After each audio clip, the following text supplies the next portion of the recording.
真係啫！今日咧，我哋繼續翻嚟拍呢個食片啦。咁今日咧，我哋就入到嚟呢間佐敦嘅彌敦嘅呢間冰室啦。咁其實咧，彌敦道就有一間彌敦嘅冰室嘅。咁今次咧就嗌咗個都係以往一樣咧，會嗌呢個特餐嘅。咁今次咧我就嗌咗呢個上餐啦。咁頭先講錯咗，原來係上餐嚟嘅。今次就嗌咗個沙爹牛麵啦，咁就配呢個火腿奄麵同埋丹麥多士嘅。咁我哋呢個沙爹牛麵嚟咗啦。咁同埋我最欣賞呢，佢今次呢，佢都攬咗幾個粟米嘅。咁但係不過呢，佢啲粟米呢條粒粒呢就唔係覺得唔係有啲咩太大分別嘅。咁我哋呢就試一試啲麵先啦。啲麵嚟講呢，佢都夠大嘅。咁同埋呢，佢每條麵嘅粗幼大細嚟講，我覺得都差唔多啦。同埋佢都食到有小麥香味嘅。跟住我哋就試一試啲牛肉啦。牛肉嚟講呢，咁就嗰陣肉味都食得出，但係嗰陣沙爹味呢就比較淡啦。但係佢都唔會話太過硬咯啲肉。跟住我哋就試一試就火腿奄麵先啦。咁今次嘅火腿奄麵呢，咁佢又同正常嘅茶餐廳、正常嘅餐廳水準咯，其實比較多士遮住嗰啲，搬埋一邊咯我哋。係啦，咁我哋先試一試個火腿奄麵先啦。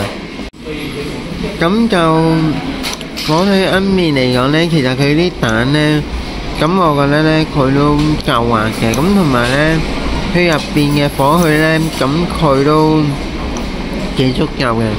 食落去呢，佢都幾滑嘅啲火腿，同埋佢都食到有肉味咯。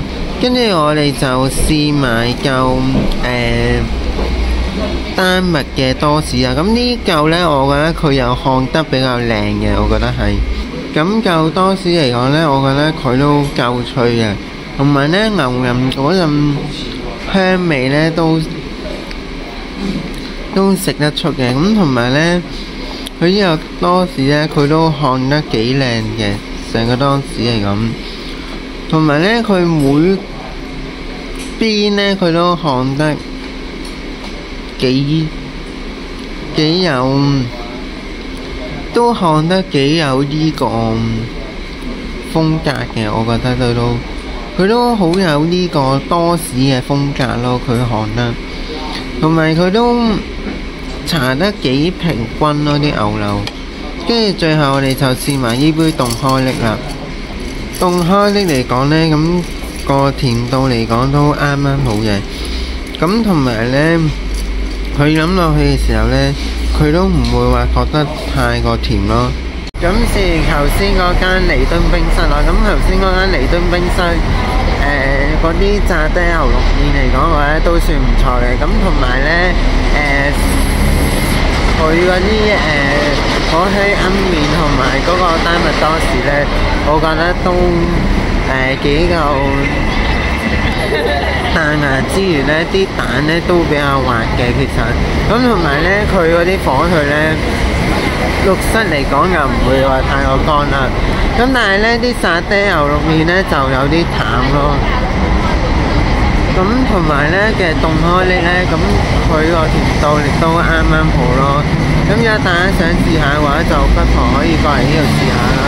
咁今集呢，我哋就照到出嚟試下。咁如果大家中意片嘅，俾一 like 啦，follow Facebook 啊，Instagram 同埋訂閱我 YouTube channel。有啲咩留言嘅，咁喺下邊度留言度同我講啦。